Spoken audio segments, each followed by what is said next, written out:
Krishna. So now Krishna is going to speak about how he is connected to the jivas and Prakriti. After glorifying this knowledge in first two verses, now he is going to establish his position in third verse. So let's see that in Shloka number 3. Mama yonir mahad brahma tasmin garbham dadamyaham sambhavah sarva bhutanam tato bhavati bharata. So now here Krishna is saying, Mama yonir mahad brahma, the total material substance called Brahman is the source of birth. And tasmin garbham dadami aham. And in that Brahman I impregnate. What? What do I impregnate? Sambhavah sarva bhutanam tatah bhavati, O Bharata, O son of Bharat. This, what do I impregnate? Making possible the births of all living beings. This is what I do. I impregnate all the living beings in this Mahad Brahma. So this particular shloka actually describes about the process of creation that has happened now at time immemorial. Every time when there is annihilation, after some time the creation happens.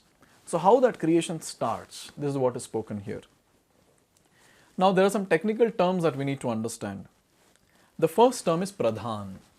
Now pradhan is a term where it stands for the 24 elements that we have, that we know, 24 elements. So it starts from the Pancha Mahabhuta, earth, water, fire, air, ether, and which goes up till the subtle ones, that is the mind, intelligence, false ego, and so on. So these 24 elements in undifferentiated form, in the subtle form, is called as pradhan. So now here there is no variegatedness as such. We can just think of a lump. That's how it is. Now this pradhan, it does not have the living entities. It is dull. So it is there. Now what happens is, Lord, he manifests the time in this pradhan.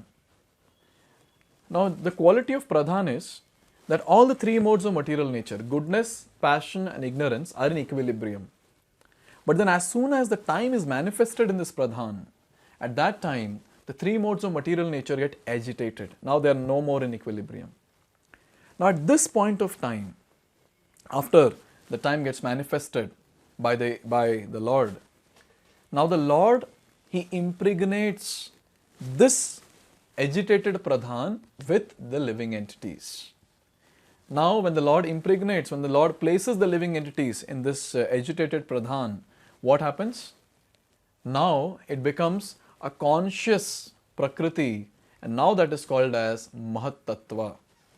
So pradhan is a dull prakriti and Mahat Tattva is a living or conscious prakriti.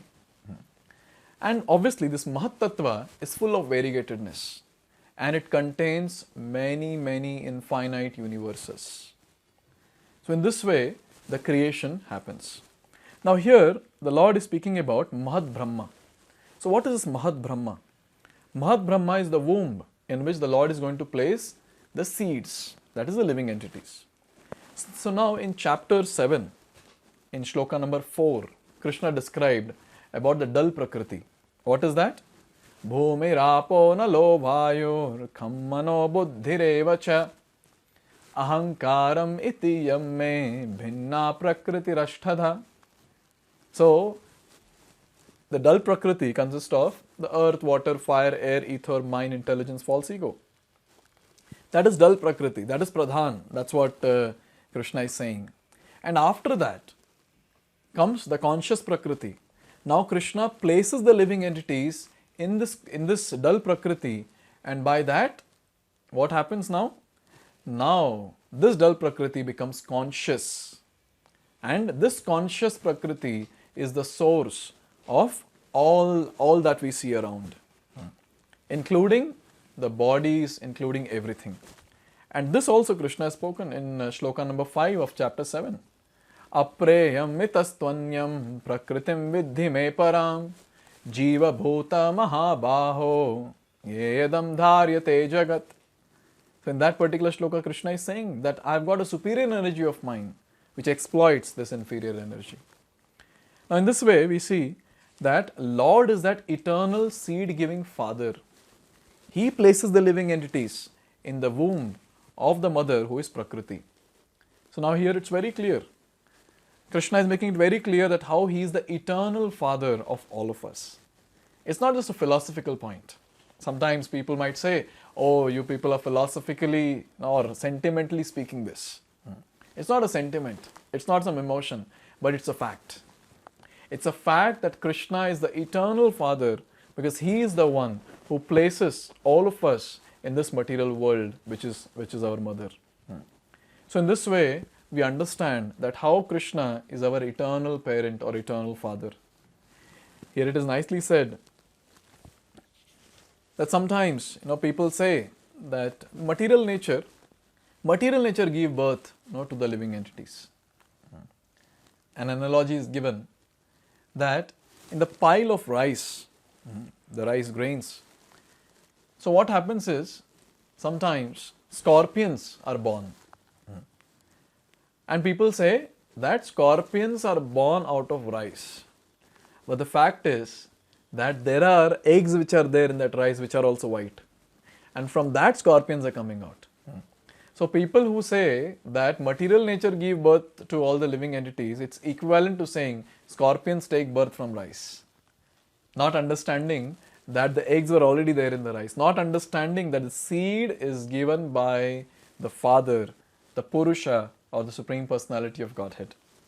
So in this way, material nature is dull, but only because Purusha or the Supreme Personality of Godhead, he places the seed, places the living entities in the material nature does the rest of the things.